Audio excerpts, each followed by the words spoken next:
मैं Shweta बग्रावट, your Hindi teacher.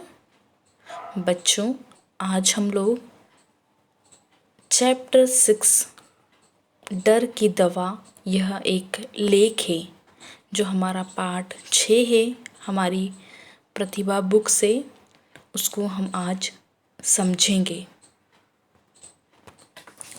डर की दवा, पाठ का नाम है डर की दवा। पाठ का नाम है बच्चों डर की दवा। लेख एक। जीवन में हर कदम पर हमारा सामना डर से होता है। बच्चों, जीवन में हम जब छोटे हैं तब भी हम किसी न किसी बात में डर लगा रहता है ना। और बड़े होते हैं तब भी हमें अलग अलग प्रकार का डर लगा रहता है। गलत काम करने पर बड़ों का डर, कक्षा में अध्यापक गण का डर, हाँ, इस प्रकार का डर लगना लाजिम है। लाजिम मीन्स आवश्यक या उचित है। पर हम अपने आसपास के विपरीत लोगों से या अपने किसी शत्रु से डरे तो हम कभी सफल नहीं हो पाएंगे। बच्चों,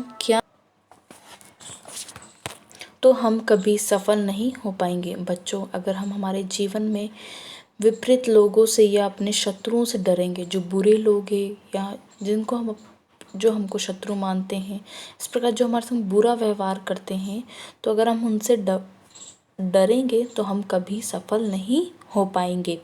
सफलता की सीढ़ियाँ चढ़ने के लिए हमें लीडर बनना होगा। और बच्चों, अगर हमें सफलता की सीढ़ियाँ चढ़ना है तो हमें लीडर बनना होगा, जिसके लिए हमें आत्मिक शक्ति को बढ़ाना होगा तथा प्रेम पूर्वक अपने शत्रु का दिल जीतने की कला सीखनी होगी। इस पाठ में हमने देखा है कि जीवन में हम हर कदम पे, हम जब हमारी उम्र, भले हम छोटे हैं बड़े हैं, जिस भी अवस्था में हैं, हमें किसी ना किसी बात को लेकर डर लगा रहता। और कहाँ भी गए ये डर लाजिम है, मतलब आवश्यक है, उचित भी है।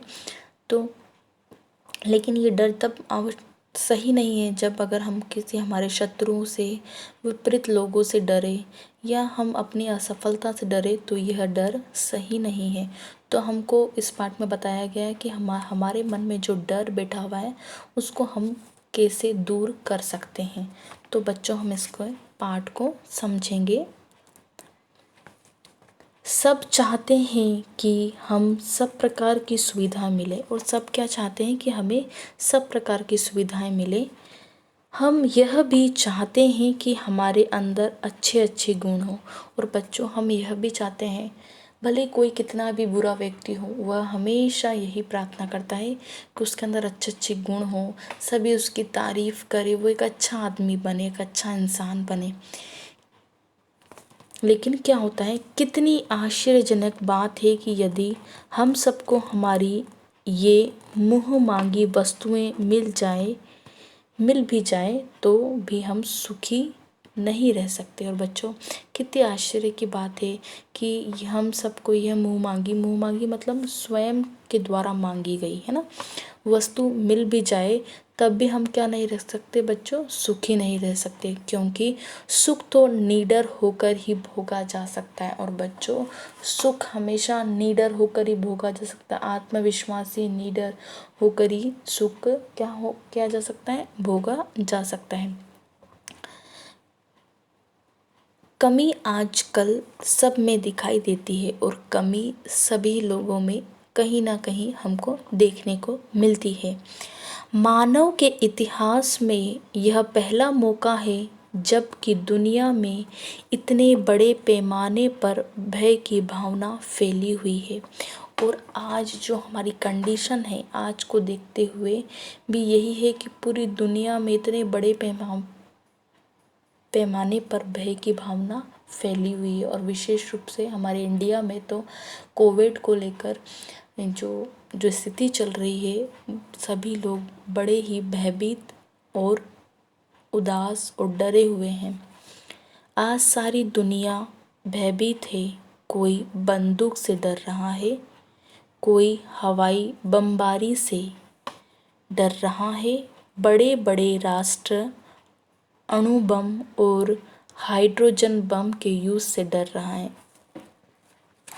ठीक है, तो अणु बम एक प्रकार का बम का गोला होता है जिसमें रासायनिक क्रिया द्वारा उत्पन्न होती है, विस्फोटक होता है जिसके फलस्वरूप भीषण तथा व्यापक संहार होता है। ठीक है, अणुबम क्या होता है, एक रासायनिक क्रिया होती है, इससे रासायनिक जो केमिकल्स जो बाहर निकलते हैं जिसका प्रभाव आसपास के एरिया पर बुरी तरीके से प्रभावित होता है और वहाँ का सब कुछ तहस नहस हो जाता है। काफ़ी दूर तक इसका प्रभाव हमको देखने को मिलता है। और हाइड्रोजन जो होता है, हाइड्रोजन बम, वह अणुबम से भी घातक होता है। इसका प्रभाव हमको बहुत ही दुखदायक और कष्टपूर्ण हो सकता है। तो सभी इसी प्रकार का डर आज मानव जाति में देखने को मिलता है। कुछ अपने दुश्मनों की ताकत से डर रहे हैं और बच्चों कुछ देश, जैसे देश हो या व्यक्ति हो, कि जब किसी दुश्मन की ताकत बढ़ती है तो डर पनपता है। जैसे कुछ दुश्मन की ताकत से डर रहे हैं। यहाँ तक कि विज्ञान, बच्चों विज्ञान तक, जो विज्ञान हमने बनाया है, विज्ञान की जो मशीनें हैं, मशीनों और कारखानों से भी लोगों का डर लगता है। बच्चों यहाँ तक जो सुख सुविधा आज हम विज्ञान के द्वारा, मशीनों और कारखानों से भी लोगों को डर लगता है कि कारखानों से निकला धुआं, गंदगी से यह मानव जाति, ये प्राकृतिक क्या हो रही है, नष्ट हो रही है। इतना अभागा समय आ गया है।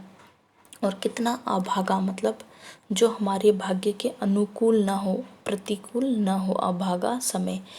मनुष्य में विज्ञान की जो चीज़ें अपने सुख और आराम के लिए बनाई थी, और मनुष्य ने क्या बच्चों, जो चीज़ें अपने सुख और आराम के लिए बनाई थी, वे ही सब डरावना हो आ बनकर उसके लिए खतरा बन गई है। हुआ मीन्स एक असाधारण सी वस्तु, असाधारण सी चीज़। ठीक है, जो जैसे हमको बचपन में, एक उदाहरण देखिए बताती हूँ। हुआ मतलब बचपन में हम बोलते कुछ बाबा आ जाएगा या फिर मंकी आ जाएगा, और हम बच्चों को वो भूत उधर है, इस प्रकार से कुछ भी हम बच्चों को बोल बोल के, कभी उनको स्टडी कराते हैं छोटे बच्चों को, कभी हम खाना खिलाते हैं, कभी हम बोलते हैं बाहर मत जाओ, लेकिन ऐसा कुछ नहीं होता। बाबा आ जाएगा, बाबा कौन है, बस हम उनको नाम से सी हवा बनाकर बच्चों को हम डराते हैं। उसी के लिए खतरा बन गई है। निडरता हमें कैसे प्राप्त हो सकती है, तो ये हवा बनकर उसी का खतरा बन गई है। हम लोग उसको, जो विज्ञान की चीज़ें जो हमारी सुख सुविधा और आराम के लिए बनाई थी, वही आज डरावना और हवा बनकर, ऐसा वास्तव में नहीं, लेकिन हम उस चीज़ों से डरते हैं, खतरा महसूस करते हैं। निडरता हमें कैसे प्राप्त हो सकती है। शस्त्रों से मनुष्य कदापि निडर नहीं बन सकता, और शस्त्र मतलब जो भी हथियार होते हैं, बंदूक तक, उनसे कभी भी मनुष्य क्या नहीं बन सकता, निडर नहीं बन सकता।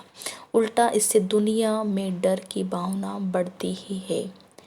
क्या आपने नहीं देखा कि बिल्ली चूहे के सामने शेर साबित होती है, और क्या होता है, हमने कहीं पर देखा, हमने देखा होगा कि बिल्ली जो होती है वो चूहे के सामने क्या करती है, शेर बनती है, शेर साबित होती है, क्योंकि उसके पंजे चूहे के पंजों से तेज हैं और उसके बड़े बड़े दांत छोटे से चूहे को 1 मिनट में कच्चा चबा सकते हैं।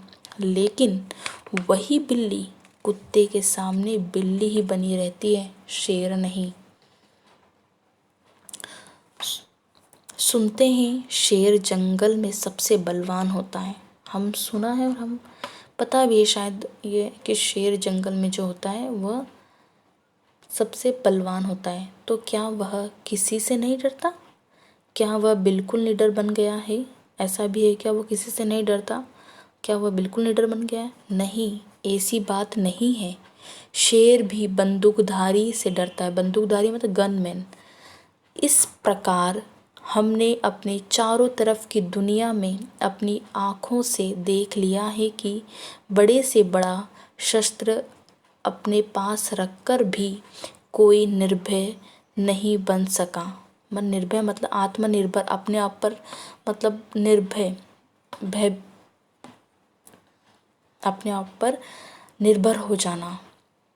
क्योंकि दुनिया में एक से एक बड़ा शस्त्र है, जो शस्त्रों की भयंकरता की कोई सीमा नहीं। एक से बढ़कर एक दुनिया में अलग अलग शस्त्र बनाए गए हैं लड़ाई झगड़ों के लिए, दुश्मनों का नाश के लिए। फिर आगे देखते हैं, इसकी कोई सीमाएं नहीं है। ज्यों ज्यों शस्त्र बढ़ते जाते हैं त्यों त्यों मनुष्यों में एक दूसरे से भी डर की भावना बढ़ती जाती है। इस प्रकार हर एक मनुष्य डर रहा है, कोई किसी से कोई किसी से। फिर यह डर दूर कैसे हो सकता है बच्चों? हम लोग भी आज कोविड से बहुत भयभीत डरे हुए हैं कि ये जो परिस्थिति हमारे इंडिया में या पूरी वर्ल्ड में जो फैली हुई है, आज जो इंडिया की कंडीशन है वो काफ़ी ख़राब है। तो हम लोग काफ़ी भयभीत है इस बात को लेकर कि हमारे आगे वाले समय में कैसा होगा, कौन रहेगा, और ना जाने हम लोग कैसी कैसी बात, ना हमारी स्कूल ओपन होगी या नहीं होगी, जो हमारा मार्केट जो बंद है, हमारी जो अर्थव्यवस्था है वो वापस इतनी उठ खड़ी हो पाएगी या नहीं। इस सब चीज़ों को, जो हमारी कई लोगों की जो नौकरियां चली गई इस कोविड में, कई लोग बेरोजगार हो गए हैं, कई लोगों को जो दिहाड़ी मजदूर थे देहाड़ी, उनको भोजन नहीं मिल पा रहा है। तो सभी लोग काफ़ी परेशान और भयभीत हैं। तो इस डर को दूर कैसे किया जा सकता है? डर को दूर करने का एक ही उपाय है बच्चों, किसी भी डर का सामना करने की हमें ताकत होनी चाहिए। तो वो ताकत हमें कहाँ से आएगी? आत्मिक शक्ति हमारे अंदर, आत्मिक मतलब जो हमारे अंदर है, आत्मिक शक्ति जो हमारे शरीर के अंदर निहित शक्ति है, वो क्या कहलाती है? हमारी आत्मिक शक्ति। डर को दूर करने का एक ही उपाय है आत्मिक शक्ति को बढ़ाना। आत्मा की शक्ति घी, दूध, मांस, मछली खाने या डंग बैठक करने से नहीं बढ़ती। और क्या होती है? आत्मा की जो शक्ति है वो दूध, घी, मांस, मछली खाने और दंड बैठक मतलब एक्सरसाइज करने से नहीं बढ़ती, न ही वह तोप बंदूक रखने से बढ़ती है। वह तो केवल ऊंचे गुण और विचार रखने से विकसित होती है। जब हम किसी चीज़ में हमारी गुणवत्ता पहुंच जाते हैं, हमारे विचार ऊंच होते हैं, विकसित होते हैं, तो यह आत्मशक्ति अपना आप अपने अंदर, व्यक्ति के अंदर प्रवेश करती है और उसको हर डर का सामना करने के काबिल बनाती है। वह तो केवल ऊंचे गुण और विचार रखने से ही विकसित होती है। आत्मा का एक ऊंचा गुण है साहस। आत्मा का एक ऊंचा गुण है साहस। हमें हर मुसीबत में, हर कठिनाई के समय क्या रखना बच्चों? साहस, जिसे आम बोलचाल में हम हिम्मत या बहादुरी भी कह सकते हैं। अपने साहस के कारण ही अकेले अभिमन्यु ने बड़े बड़े 7 महारथियों को महाभारत के मैदान में पछाड़ दिया। अभिमन्यु कौन है? अभिमन्यु अर्जुन का पुत्र है। यह क्या करता है? महाभारत में के मैदान में 7 महारथी जो रथों पर सवार होते हैं, उनको भी यह क्या करता है? महाभारत के मैदान में पछाड़ देता है, हरा देता है। इसलिए लीडर बनने के लिए हमें सबसे पहले साहसी बनना होगा। लीडर बनने के लिए हमें क्या बनना होगा? साहसी। आत्मा की दूसरी ताकत है प्रेम, और आत्मा की बच्चों दूसरी ताकत क्या है? प्रेम।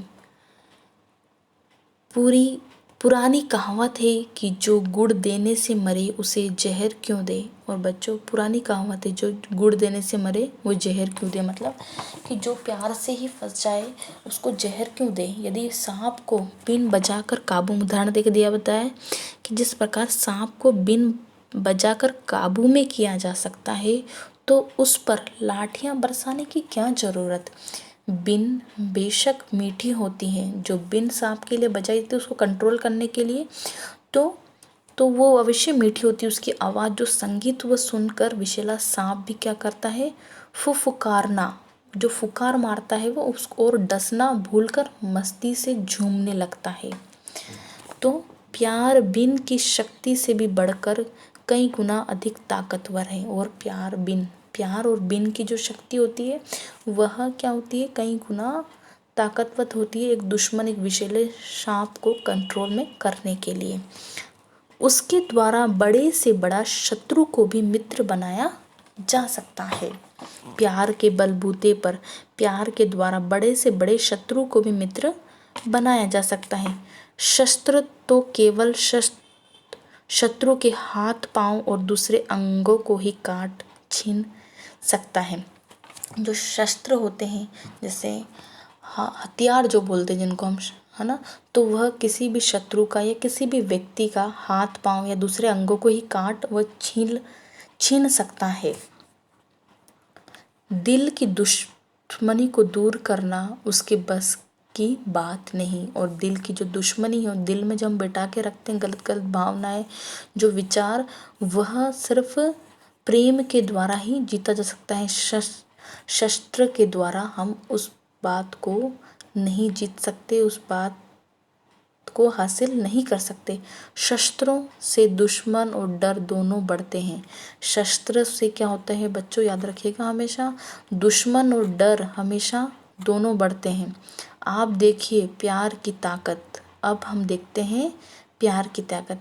प्यार से हम दुश्मन का दिल भी जीत लेते हैं, और प्यार अगर हम करेंगे तो हम दुश्मन का दिल भी जीत लेते हैं और वह शस्त्र चलाना भूल जाता है। और अगर हमारा व्यवहार अच्छा रखेंगे तो दुश्मन का दिल भी हम जीत सकते हैं, और वह शस्त्र चलाना मतलब हथियार हमारे पर हमला करना भूल जाता है।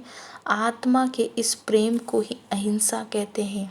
आत्मा के इस प्रेम को ही अहिंसा कहते हैं।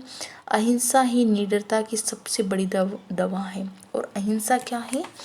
हिंसा के बिना, मार काट के बिना हिंसा का विपरीत होगा, अपोजिट क्या होगा? अहिंसा। तो अहिंसा बिना हिंसा के, बिना लड़ाई झगड़ा के निडरता से सबसे क्या, निडरता की सबसे बड़ी दवा है। इस पाठ के लेखक है विनोबा भावे। ठीक है बच्चों, तो इस पाठ से हमने क्या सीखा? डर की दवा, ये पाठ है हमारा, पाठ 6 हमारी। तो इस पाठ से हमने सीखा है कि चारों तरफ डर, दुश्मनाई फैली हुई है, खौफ वगैरह फैला हुआ है। तो उस डर से ऊपर उठने का हमको एक ही हमारे पास सहारा है कि हम आत्मिक शक्ति को बढ़ावा देना। और आत्मिक शक्ति हमारी कैसे बढ़ेगी बच्चों? कि हम दूध, मछली, मांस खाने से आत्मिक शक्ति बढ़ेगी? नहीं। हमको हमारे उच्च गुणों का विकास करना होगा। हमको हमारे विचार व गुणों, ऐसे उच्च गुण हमें विकसित करने होंगे जिससे हमारे में ये डर की भावना, निडरता उत्पन्न हो, और साहस, जिसे आम बोलचाल में हम हिम्मत या बहादुरी कहते हैं, उस प्रकार की भावना हमें विकसित हो।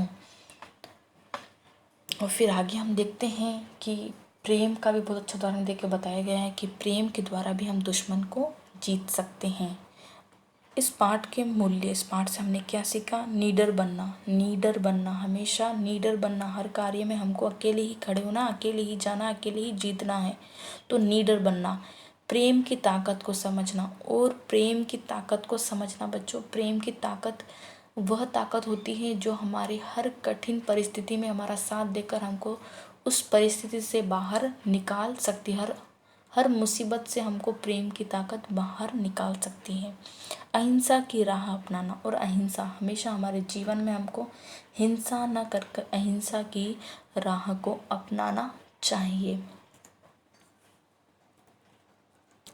इस पाठ का लेखक, जो लेखक है विनोबा भावे, उनका परिचय हम देख लेते हैं बच्चों। भारतीय स्वतंत्रता सेनानी तथा प्रसिद्ध गांधीवादी नेता आचार्य विनोबा भावे का जन्म 11 सितंबर 1895 को महाराष्ट्र के गागोदा गांव में हुआ। इनका मूल नाम विनायक नरहरि भावे था।